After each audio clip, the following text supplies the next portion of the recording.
강해설교 세 번째 디도서 1장 강해에서는 우리 교회 안에서 다른 교훈을 전하는 사이비 또는 이단, 거짓 교사들을 막아내고 우리 모은 교우를 깨끗하게 순전하게 말씀 안에서 지켜내야 한다 하는 교훈의 말씀을 드린 바가 있습니다.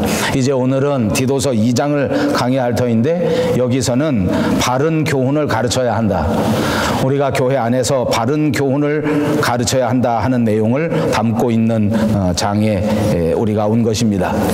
교회가 가지고 있는 중요한 사명 가운데 세 가지를 꼽으라고 하면 그것이 전파하는 교회, 그리고 가르치는 교회, 그리고 치유하는 교회라 하는 지표를 들을 수 있습니다. 그리고 그 가운데 가르치는 교회라 하는 교회의 가장 중요한 사명, 가장 중요한 지표가 있는 것입니다.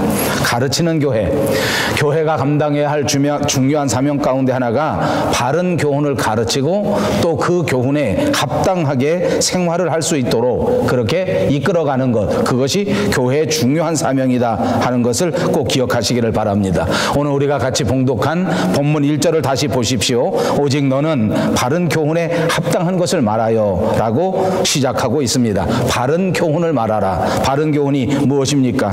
바른이라고 하는 말은 알맞은 교훈이다, 건강한 교훈이다 라는 말로 번역할 수 있을 것입니다. 그러니까 이미 지난 주간 설명해 드린 것처럼 거짓을 말하고 현혹되게 하고 미혹되게 하고 속이는 말과는 전혀 다른 완전히 대조적인 말, 그것이 바로 바른 교훈이다. 그러니까 우리가 바른 교훈을 가르쳐야 하고 또 오늘 말씀에서 꼭 잊지 말고 기억하셔야 할 것은 이렇게 가르친 바른 교훈을 그대로 생활해서 나타낼 수 있어야 한다. 다만 말로만 가르치는 것이 아니라 단순히 말로만 가르쳐주는 것이 아니라 반드시 이것이 우리 성도들의 삶에서 실천으로 나타나야 한다. 바른 교훈에 합당한 삶을 실천해야 한다 하는 것까지 가르쳐야 그것이 바른 교훈이 된다 하는 것을 우리에게 말씀하고 있는 것입니다.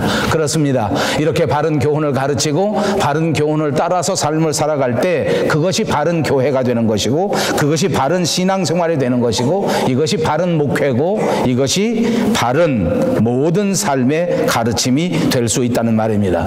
오늘 본문 2절에서 계속해서 말씀할 때에 올바른 교훈에 합당한 것을 말씀하면서 주로 6가지 유형의 사람들에게 오늘 구체적인 교훈의 말씀을 전해주고 있습니다. 한 가지씩 이것을 살펴보면서 저와 여러분 모두가 이 말씀의 깊은 은혜를 받고 또 그 말씀 그대로 실천할 수 있는 하나님의 능력이 여러분들에게 충만하시기를 주님의 이름으로 축복합니다. 첫 번째 구체적인 대상을 말할 때에 늙은 남자들에게 말씀하면서 늙은 남자의 합당한 삶이라 이렇게 가르쳐 줍니다. 여기서 늙은 남자라고 하는 말을 조금 점잖은 표현으로 한다고 하면 아마 저는 나이 많은 남자 어른이라 이렇게 표현하면 좋을 것 같습니다. 그런데 왜 이렇게 번역했는지 모르겠습니다만 아무튼 늙은 남자라 하는 말은 남자로서 나이가 조금 들어간 사람, 그러니까 남자의 어른들을 가르치는 것입니다.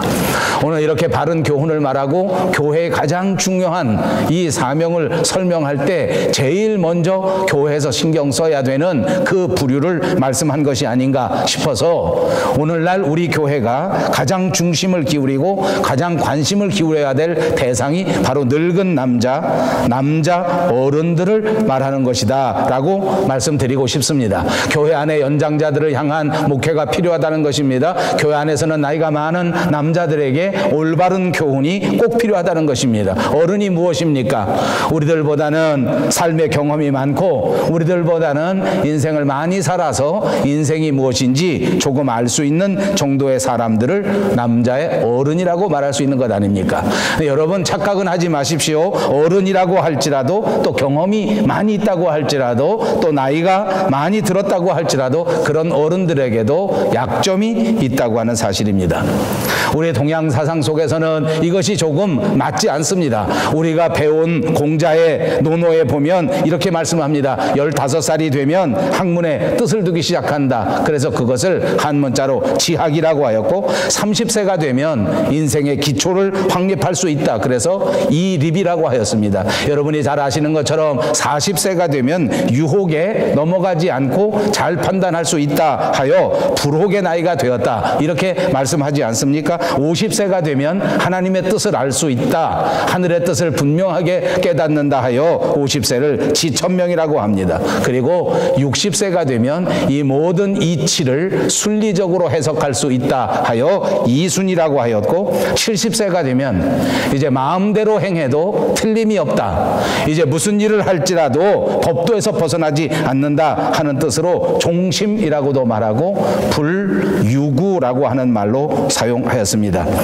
이렇게 공자의 가르침대로 본다고 하면 우리 사람에게는 40세가 진짜 중요한 것입니다. 40세가 되면 불혹이 되기 때문에 40세가 넘어가기 시작하면 점점점 성숙해지고, 그리고 점점 50세가 되고 60세가 되고 70세가 되기만 하면 그만 살아가는 모든 모습이 하나님의 뜻에 합당하고 세상 이치에 다 합당해서 어떻게 살든지 간에 세상에 거스리지가 않는다, 잘못되는 일이 없다 이렇게 말한 것 아닙니까?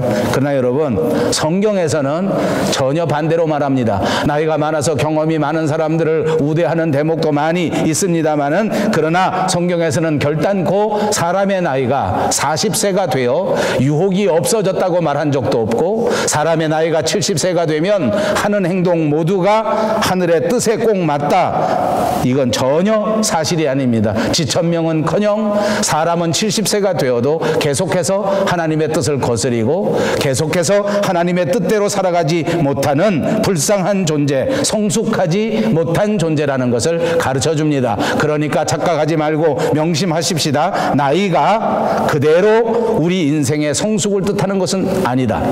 나이가 많다고 저절로 성숙해지는 것도 아니고, 어느 정도 나이가 되면 이 세상에 성숙한 삶을 살아갈 수 있다고 하는 자체가 틀린 기준이다. 오히려 나이가 먹으면 그나마 민첩했던 행동이 굼띄어져 버리고, 그나마 나이가 먹으면 머리가 복잡해져서 기억이 잘 나지 않고 생각도 잘 나지 않고 말도 잘 잊어버리는 경우가 많이 생기고, 또 요즘 나이가 먹은 사람들의 결정적인 약점은 자신감을 잃어버리고 소심해진다고 하는 것입니다. 옛날에 젊었을 때에는 그렇게 자신감을 가지고 도전하면서 살았는데, 어느 정도 나이가 먹게 되니까 그때서부터 왜 이렇게 겁이 많아지는지, 왜 이렇게 마음이 좁아지는지, 왜 이렇게 소심해지는지, 그것 때문에 오히려 고립을 부르고 그것 때문에 오히려 당황해서 인생을 망치는 경우가 얼마나 많은지 모릅니다. 그래서 오늘 성경에서는 이렇게 나이가 많은 어른들에게 꼭 필요한 것을 이렇게 쪽집게처럼 가르쳐주고 있습니다. 여러분, 2절 말씀을 다시 보십시오. 늙은 남자는 절제하며 경건하며 신중해야 한다. 여러분, 이 말이 무슨 말입니까? 나이가 먹어갈수록 나이 먹은 사람다운 위엄을 가져야 한다는 것입니다. 남자 어른들은 명심해 들으십시오. 남자 어른이 되는 순간부터 분명히 이와 같은 위엄을 가져야 하는데, 그것이 바로 절제와 경건과 신중입니다. 세상을 살아가면 살아갈수록, 나이가 먹어가면 먹어갈수록 분명히 절제하며 분명히 경건하며 분명히 신중한 사람 되시기를 다시 한번 주님의 이름으로 축복합니다. 이 세 가지가 있어야 남자다운 것입니다. 이 세 가지가 있어야 어른다운 것입니다. 여러분 가운데 어른이라고 생각되는 분들이 있습니까? 반드시 절제와 경건과 신중을 갖추시기를 바랍니다. 여러분, 절제가 무엇입니까? 이 절제는 우리 성경에서 가르쳐주는 아름다운 열매입니다. 성령의 9가지 열매를 말씀할 때에 이 절제를 가르쳐 마지막 9번째 열매라고 우리에게 가르쳐 주었습니다. 영어 성경에서는 이 절제를 가르쳐 self-control이라고 말합니다. 다시 말하면 스스로 자기 자신을 컨트롤하는 것입니다. 자기를 자제한다는 말입니다. 자기를 스스로 관리한다는 말입니다. 자기를 스스로 통제한다는 말입니다. 욕심을 억제합니다. 욕망도 억제합니다. 헛된 생각도 통제합니다. 죄를 향한 마음마저도 내려놓을 수 있도록 만드는 것, 그것이 바로 절제라는 말입니다. 여러분, 이 세상을 살아가는 사람들은 어느 누구나 욕심과 욕망이 있는 것입니다. 이 욕심과 욕망을 절제하지 못하면 어른답지 못한 것입니다. 그렇지 않습니까? 어린아이들은 먹고 싶으면 그냥 울어버리고 버리면 됩니다. 어린아이들은 갖고 싶은 것이 있으면 옆을 살펴보지 않고 아무 생각도 없이 동생도 생각하지 않고 형제도 생각하지 않고 자기 손에 넣으려고 합니다. 어려서 그런 것입니다. 너무나 당연합니다. 나이가 먹어가면서 성숙해지면 이제는 앞뒤를 가릴 줄 알아야 되지 않겠습니까? 이제 교회 안에 남자 어른이 되었다고 하면 스스로의 욕심과 욕망을 절제할 수 있는 수준에 이르러야 어른답게 살 수 있다는 말씀인 것입니다. 우리 인간들에게는 여러 가지 기본적인 욕망이 있습니다. 우선 식욕입니다. 가장 기본적인 욕망 가운데 하나입니다. 여러분, 옛날 우리 대한민국, 우리 민족들은 배불리 먹어보는 것이 소원이었습니다.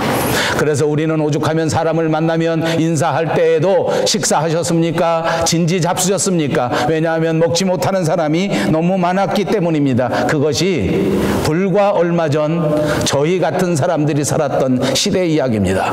지금은 어찌 되었습니까? 모든 사람들 가운데 밥을 제대로 먹지 못해서, 식사를 제때 하지 못해서 문제가 되는 사람은 아마 한 사람도 없는 것 같습니다. 최소한 우리 대한민국 국민은 그런 사람이 없습니다. 누구든지 너무 많이 먹어서 탈입니다. 필요 이상으로 먹었기 때문에 병이 들고, 필요 이상으로 먹었기 때문에 우리 삶에 문제가 되고 있는 것이 현실 아닙니까? 절제해야 합니다. 참아야 합니다. 이 모든 일들을 통제할 수 있는 저와 여러분이 꼭 되시기를 바랍니다. 또 우리가 생각할 것은 소유에 관한 욕망입니다. 우리가 누구든지 무엇이든지 가지고 싶어하는 욕망이 있습니다.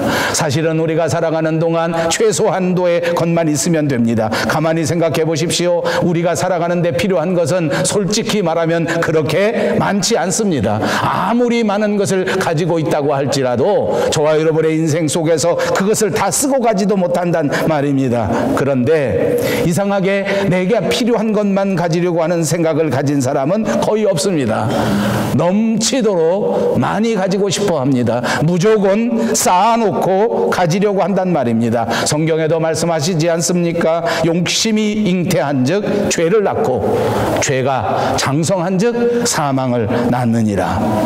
인간의 끝없는 욕심 때문에, 인간의 끝없는 욕망 때문에 죄가 생겨지게 되고, 그 죄가 점점 자라나 장성하게 되었기 때문에 그것이 오늘 우리 인생의 사망을 낳게 되었다 하는 가르침입니다. 그렇습니다. 식욕과 소유욕만 있는 것은 아닙니다. 정욕도 있습니다. 명예욕도 있습니다. 권력욕도 있습니다. 그러나 이 모든 욕구는 절제하지 못할 때, 통제하지 못할 때 이것은 전부 다 우리를 망치는 허무한 욕망에 불과하게 될 것입니다. 만약 이것이 통제되지 아니하고 이것이 자제되지 않은 채 계속해서 분출된다고 하면 결국 우리 가정도 어지러워지고, 우리 사회도 어지러워지고, 우리 국가도 어지러워지고, 결국은 모두가 망할 수밖에 없게 된다는 사실을 기억하셔야 합니다. 그렇습니다. 절제가 없이는 하나님의 나라를 유업으로 받을 수 없습니다. 여러분 꼭 명심하십시오. 우리 마음속에 하나님의 말씀을 통한 절제, 셀프 컨트롤, 말씀을 통한 나의 컨트롤이 없이는 경건한 삶을 살 수가 없습니다. 자기 자신을 하나님의 말씀으로 컨트롤하시고 절제하시고 통제하셔서 하나님이 기뻐하시는 경건한 삶에 모두가 성공하시기를 주님의 이름으로 축복합니다. 그렇습니다. 절제를 통하여 얻을 수 있는 것은 바로 경건입니다. 경건하지 못하면 신앙생활을 할 수가 없습니다. 경건하지 못하면 교회 안에서 다른 사람들에게 인정을 받을 수가 없습니다. 어른 남자가 왜 경건해져야 하는지 압니까? 이제 남자 어른으로서 교회의 중심을 잡고 교회 젊은이들을 가르치고 이끌어갈 때에 경건하지 아니하면 그 어떤 사람도 따라오지 않는단 말입니다. 요즘 왜 나이 먹은 사람들에게 젊은이들이 순종하지 않고 따라가지 않는 줄 압니까? 나이 먹은 어른들이 경건하지 않기 때문입니다. 바르지 않기 때문입니다. 그리고 계속해서 우리에게 권면합니다. 믿음과 사랑과 인내함에 온전하게 하라. 여러분, 우리가 남자 어른으로서 살아갈 때 중요한 덕목, 믿음, 사랑, 소망을 말하는 것입니다. 그런데 소망 대신에 오늘은 인내를 말합니다. 이 인내는 역시 소망 가운데에서 오는 것이기 때문입니다. 인내야말로 소망이 있으므로 견딜 수 있는 것입니다. 우리가 소망을 바라본다면 오늘의 현실을 참아낼 수 있다는 말입니다. 이제 어른들, 남자들은 온전하게 되어야 하고 성숙하게 되어야 하는 것입니다. 사랑하는 여러분, 모두가 온전케 되기를 간절히 간구하시는 여러분들이 꼭 되시기를 바랍니다. 두 번째로는 오늘 성경 본문에서 3절에 말씀할 때에 늙은 여자에게도 말씀합니다. 늙은 여자들은 어떤 것이 합당한 삶인가? 마찬가지로 늙은 여자는 나이 많은 여자 어른들을 말하는 것입니다. 3절에 기록된 늙은 여자에 대한 권면은 한마디로 하면 행실을 거룩하게 하라 하는 말입니다. 나이가 많은 여자 어른들은 반드시 거룩한 행실을 보여야 합니다. 왜 그런지 아십니까? 늙은 여자는 선한 것을 가르쳐야 되는 책임이 있기 때문입니다. 그래서 행실을 거룩하게 해야 된다. 그런데 오늘 성경 본문에서 친절하게 말합니다. 행실이 거룩하지 못한 건 무엇인가? 본문 3절에 말합니다. 모함하지 말며 많은 술의 종이 되지 말라. 모함하는 것이 거룩하지 못한 것이란 말입니다. 많은 술의 종이 되는 것이 거룩하지 못한다는 것입니다. 모함을 많이 하는 여자, 술에 인이 박혀버린 여자는 결코 선한 것을 가르칠 수가 없는 여자들입니다. 여러분, 오늘 성경 본문을 보십시오. 나이가 많은 여자는 나이가 젊은 여자를 가르쳐야 하는 자리에 있단 말입니다. 젊은 여자를 교훈해야 합니다. 젊은 여자를 교훈하기 위해서 이 여자 어른들은 반드시 모함하지 않고 술에 임박히지 않은 거룩한 행실을 보여주어야만 한다, 그런 것입니다. 이 성경이 참 놀랍지 않습니까? 오늘 목회 서신입니다. 디도에게 준 편지입니다. 그런데 이 젊은 여자를 가르치는 책임을 목회자 디도에게 준 것이 아니고 이 젊은 여자들을 가르치는 것은 여자 어른들이 감당해야 된다 하는 것입니다. 얼마나 현실적인지 모릅니다. 얼마나 실제적인 가르침인지 모릅니다. 저도 생각해 보니까 저도 목사로 살아오면서 교회 안에 여자들에게 가르칠 수 있는 것이 제한되어 있는 것이 아닌가 싶습니다. 여자들에게 저는 가르칠 것이 없습니다. 요즘 제가 젊은 사람이라면 다시 태어난다면 저도 요리를 좀 배우고 살림을 좀 배우고 그랬으면 좋을 것 같습니다. 지난 주간에 제가 무슨 일이 있어서 이런저런 이야기를 할 줄 알았는데 제가 믿었던 사람에게 제가 면박을 당했습니다. 뭐냐면 시장에 심부름을 갔는데 뭘 좀 사오라 하는데 그게 어디 있는지를 모르겠는 거예요. 도대체 어디 가서 찾아야 되는지를 모르겠는 거예요.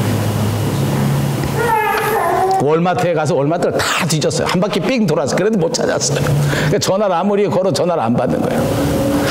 제가 웃으면서 그랬어요. 아니 내가 도대체 이 카놀라유가 어디 있는지 이걸 내가 어떻게 알겠냐. 그랬더니 내가 정말 믿었던 사람이 제게 돌아온 말이 있습니다. 그걸 모르는 사람이 어디 있어? 아버지, 나만 모르는 것 같더라고요. 여러분 아십니까? 식초가 어디 들어가 있는지 아시냐고요. 불쌍해 내가. 그래서 저는 젊은 여자를 못 가르칩니다. 여러분, 젊은 여자들은 나이 많은 여자 어른들이 가르쳐야 돼요. 살림은 어떻게 하는 것인지, 청소는 어떻게 하는 것인지. 그래 맞습니다. 요즘은 인터넷이 얼마나 발전됐는지 인터넷에 보면 모두 요리도 할 수 있고 육아도 할 수 있고 모든 가정 살림을 어떻게 잘할 수 있는지 모릅니다. 그럼에도 불구하고 경험이 많은 여자 어른이 젊은 여자를 가르치면 훨씬 더 복되게 살 수 있는 줄로 믿습니다. 여러분 중에 혹시 여자 어른이 계십니까? 여자 어른은 날마다 거룩한 행실을 기도하시고 거룩하게 행실을 하실 수 있도록 노력하시기를 바랍니다. 그래야 여러분의 젊은 여자들이 여러분의 말을 듣습니다. 거룩하지 못하면 딸도 말을 듣지 않습니다. 거룩하지 못하면 며느리도 말을 듣지 않습니다. 참 재미있습니다. 젊은 여자들을 가르치는 것은 남자가 할 수 있는 일이 아니기 때문에 늙은 여자 어른들이 더더욱 노력해야 하고 더더욱 그 행실을 거룩하게 해야 한다는 것을 가르쳐 주는 것입니다. 이것이 교회 안에서는 권사님들의 사명입니다. 여러분, 권사님들은 그러므로 어떻게 살아야 합니까? 연장자 권사님들이 행실을 똑바로 해야 합니다. 그래야 젊은 여자들을 가르칠 수 있단 말입니다. 교회에서 권사님들이 모여서 매일같이 험담이나 하고 그리고 젊은 여자들을 가르치겠다라고 말하면 젊은 여자들이 오히려 가르침을 받기는커녕 비웃고 업신여김을 당하게 된다, 그 말입니다. 그렇습니다. 행실이 거룩해야 합니다. 거룩을 가져다 주는 것은 말씀의 생활을 말하는 것입니다. 거룩을 가져다 주는 것은 하나님 앞에 기도하는 삶을 말하는 것입니다. 날마다 권사님들은 기도하시고 말씀을 양식 삼아 날마다 귀한 음식을 먹고 날마다 하나님 앞에 호흡하는 것처럼 그렇게 기도 생활하면 여러분의 행실이 거룩해지고 여러분을 통하여 젊은 여자들이 많은 가르침을 받게 되어 우리 교회는 행복한 교회, 아름다운 교회, 주님이 기뻐하시는 교회가 될 줄로 믿습니다. 세 번째로는 젊은 여자들에게 말합니다. 4절과 5절입니다. 이들은 젊은 여자입니다. 그럼에도 불구하고 결혼한 사람들입니다. 여러분 명심하십시오. 아직은 젊었는데 결혼한 우리 사랑하는 교우들은 이 말씀을 기억해야 합니다. 이 젊은 여자들에게 주시는 말씀이 무엇인지 아십니까? 그들은 교훈을 받아야 한다는 것입니다. 젊은 여자는 교훈을 받아야 합니다. 가정에서 살림살이하는 모든 것들을 여자 어른들을 통하여 교훈을 받으시기를 바랍니다. 이 세상 살아가는 모든 법도를 여자 어른들을 통하여 배우시기를 바랍니다. 이 세상에 살아가는 예절을 컴퓨터를 통해서 배우는 것이 아니라 여자 어른들을 통하여 배울 수 있어야 합니다. 4절을 보십시오. 남편과 자녀를 사랑하며 라고 말합니다. 사랑은 젊은 여자의 삶의 기초입니다. 사랑은 결혼의 기초입니다. 이 사랑이 있어야 아름다운 가정이 되고 아름다운 삶이 이루어질 수 있다고 하는 사실을 꼭 믿으시기를 바랍니다. 그리고 이 사랑을 더 구체적으로 설명할 때에 이 사랑은 희생과 섬김의 사랑이라고 지적해 주고 있습니다. 요즘 젊은 여자들에게 이런 말을 하면 아마도 자존심이 상할 것입니다. 왜 나만 희생하느냐? 왜 내가 섬기느냐? 아니다. 남편이 희생해야 하고 남편이 나를 위하여 섬겨야 된다라고 주장하는 젊은 여자들이 많이 있을 것이라고 생각합니다. 그렇습니다. 이 말은 아내만 희생하고 아내만 섬기라는 말이 아닙니다. 성경은 남편과 아내가 서로 희생하고 서로 섬겨야 한다는 것을 가르쳐 주는 줄로 믿습니다. 이것이 사랑입니다. 피차 이해하고 피차 희생하고 피차 손해보라는 것입니다.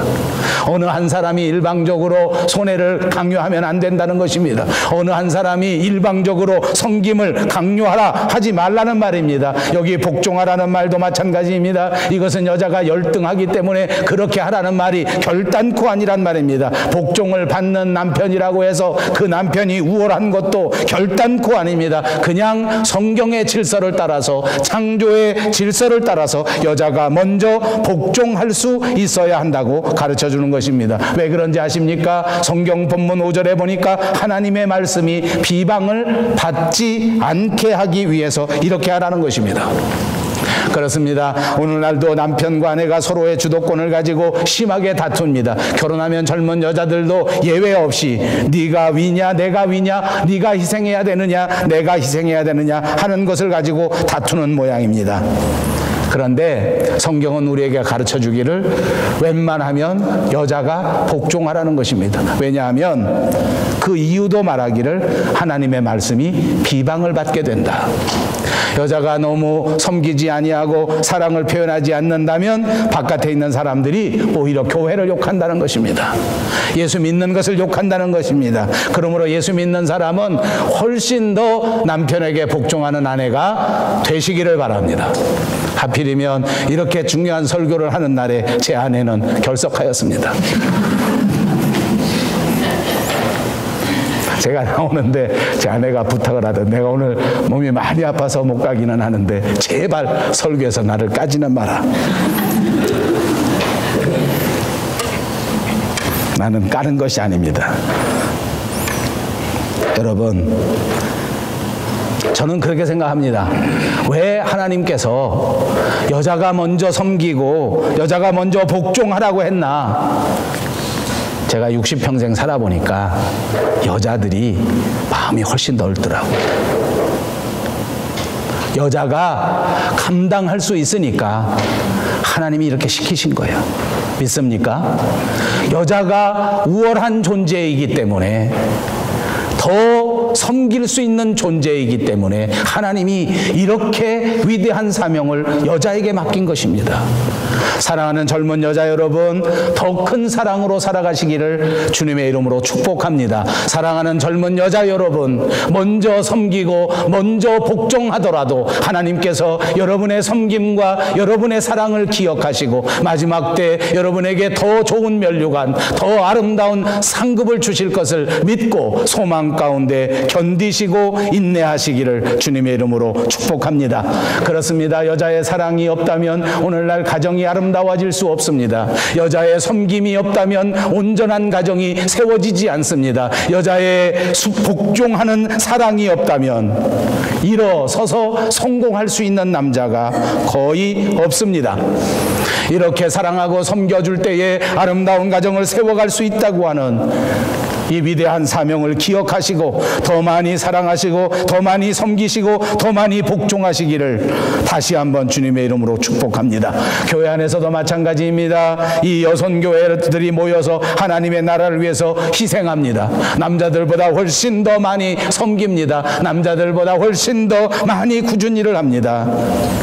그런데 이 모든 사랑과 섬김이 하나님의 교회를 든든히 세워갈 수 있기에 하나님이 여선교회에 이런 사명을 주시고 이렇게 부탁하시는 줄 믿습니다.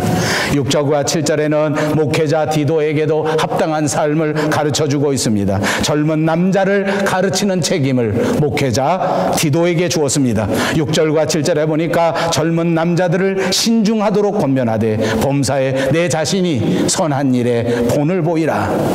목회자는 젊은 남자를 가르쳐야 합니다. 그리고 그 가르치는 방법은 본을 보여주어야 한다는 것입니다. 삶의 모범이 되어라 하는 말입니다. 익sem플이 되라는 말입니다. 예를 보는 것을 통하여 젊은 남자들이 배우게 되고 그 예, 그 본을 따라서 젊은 남자들이 따라간다는 말입니다. 그러므로 이 교회 안에서 젊은 남자를 가르쳐야 되는 목회자들은 본이 되기 위하여 자기 스스로를 잘 살피는 자가 되어야 된다는 가르침인 줄로 믿습니다. 8절에는 이제 다섯 번째로 젊은 남자들의 합당한 삶을 말씀하고 있습니다. 젊은 남자는 무엇을 말합니까? 청년들을 말하는 것입니다. 청년들은 책망할 것이 없는 바른 말을 하라고 합니다. 그렇습니다. 청년의 때에는 말이 중요합니다.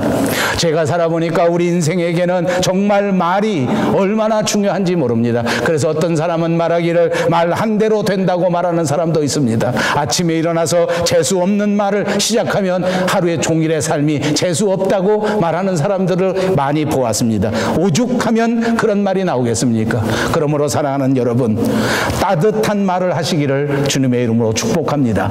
사랑의 말을 하십시오. 믿음의 말을 하십시오. 특별히 청년의 때에는 더더욱 그렇습니다. 여러분이 성경이 이렇게 실제적이고 이렇게 정말 우리를 콕콕 찔러서 가르치는 이유가 무엇이겠습니까? 저는 젊은 시절을 다 지나온 사람입니다. 그러니까 또 자신 있게 말하겠습니다. 왜 젊었을 때는 그렇게 욕을 하는지 몰라요. 괜히 욕을 해요. 괜히 욕을 해요. 아무것도 아닌데 좋은데 욕을 해요. 친한 친구인데 욕을 해요. 그것이 별로 좋지 않습니다. 그것이 나쁩니다. 그래서 젊은 남자들은 첫 번째로 말을 바르게 하라는 말입니다. 바른 말을 쓰라는 말입니다. 사랑하는 젊은 청년 여러분, 여러분의 말을 하나님의 말씀에 따라 바른 말이 되도록 노력하시기를 주님의 이름으로 축복합니다. 하나님의 말씀을 부패케 하지 않는 바른 말을 해야 된다는 말입니다. 말로 실패하면 안 된다는 말입니다. 말을 하나님 말씀 안에서 믿음 안에서 할 수 있는 합당한 말을 하는 자들이 되어야 된다는 말입니다. 그렇습니다. 여러분, 우리가 다른 사람들에게 이러저러한 교훈을 주고 이러저러한 가르침을 줄 때에 물론 목회자 디도에게는 본을 보이는 삶을 살라고 하였습니다. 이것이 가장 중요한 본이라고 저는 생각합니다. 그래서 본을 보이면서 가르쳐야 합니다. 말로 가르치는 것은 그 다음입니다. 하나님께서 저와 여러분에게 주신 은사 가운데 가장 귀한 것은 말입니다. 세상에 그 어떤 짐승도 우리처럼 우리의 생각을 말로 표현할 수 있는 그런 존재는 아무것도 없지 않습니까? 저는 한 3, 4년 전서부터 신학교에서 하는 일 때문에 새로운 프로그램을 홍보하기 위해서 소위 말하는 SNS를 배우고 활발하게 사용합니다. 페이스북도 쓰고 카톡도 쓰고 아직 능숙하지는 않습니다만 이런저런 블로그도 만들고 카페도 만들고 여러 가지를 봅니다. 재밌는 것은 우리 교회 안에도 그런 청년들이 있어요. 용서하고 들으세요. 제가 예를 들은 거니까. 가끔 제 마누라도 욕하는데 왜 목사님이 나만 미워하나 보다 그렇게 생각하지 말고 미워서 그러는 것이 아니고 예를 들어주는 겁니다. 저한테 이메일이 왔는데 이메일에 자기 이름이 주로 똥, 그것도 여자애가 페이스북에 들어가 봅니다. 모든 사람들이 보는 공개적인 SNS에 아무 거리낌 없이 쌍욕들을 거기다 올려놓습니다. 불과 20대에 불과한 젊은 청년들이 이런 짓을 하는 거예요. 내가 나이가 먹어서 고리타분해서 이런 말을 할까요? 내가 잘못된 걸까요? 아니요. 바른 말을 쓰지 못하면 바른 생활을 하지 못합니다. 바른 말을 쓰지 못하면 바르게 서지 못합니다. 사랑하는 젊은이 여러분, 말을 바르게 쓸 수 있는 여러분들이 꼭 되시기를 바랍니다. 마지막 9절과 10절에는 종들에게 합당한 삶을 가르쳐주고 있습니다. 종들이 자기 상전을 어떻게 대할 것인가 우리에게 보여줍니다. 그것은 범사에 순종하라고 가르칩니다. 순종이 주인을 기쁘시게 하기 때문입니다. 종은 주인을 거슬리는 존재가 아닙니다. 종은 주인의 것을 훔쳐서는 안 됩니다. 종은 주인의 재산을 훔쳐서도 안 됩니다. 종은 주인의 시간을 훔쳐서도 안 됩니다. 종은 주인의 소유를 결코 훔치면 안 됩니다. 종은 언제나 주인에게 대하여 성실하고 정직해야 될 줄로 믿습니다. 종은 언제나 주인에 대하여 충성스러운 삶을 살아야 합니다. 그것은 오늘 본문 10절에 우리에게 가르쳐준 이유 때문입니다. 우리 구주 하나님의 교훈을 빛나게 하려 함이라. 그렇습니다. 예나 지금이나 사회에서 혜택받지 못한 사람들이 종의 신분 아닙니까? 그럼에도 불구하고 종의 신분을 가진 사람들이 깨끗한 삶을 살고 정직한 삶을 살고 충성된 삶을 살았을 때에 그들은 오히려 주인의 신분보다도 훨씬 더 많은 칭찬을 받게 되었고 하나님 앞에 인정을 받게 되었습니다. 사랑하는 여러분, 저와 여러분은 모두가 하나님 앞에 스스로 선택받은 하나님의 종들입니다. 우리는 모두가 하나님의 부르심을 받은 하나님의 거룩한 종이라고 하는 사실을 잊지 마시기를 바랍니다. 우리가 종된 삶을 살아갈 때에 우리 하나님의 교훈을 빛나게 하기 위하여 우리는 순종하는 삶, 정직한 삶, 충성의 삶을 살아가야 될 줄로 믿습니다. 이렇게 바른 믿음, 바른 교훈, 바른 생활을 위하여 언제나 말씀에 집중하시고 말씀을 묵상하시고 언제나 하나님 앞에 깊은 기도의 사람이 되셔서 언제나 하나님을 기쁘시게 하는 올바른 성도, 올바른 종들이 꼭 되시기를 주님의 이름으로 축복합니다.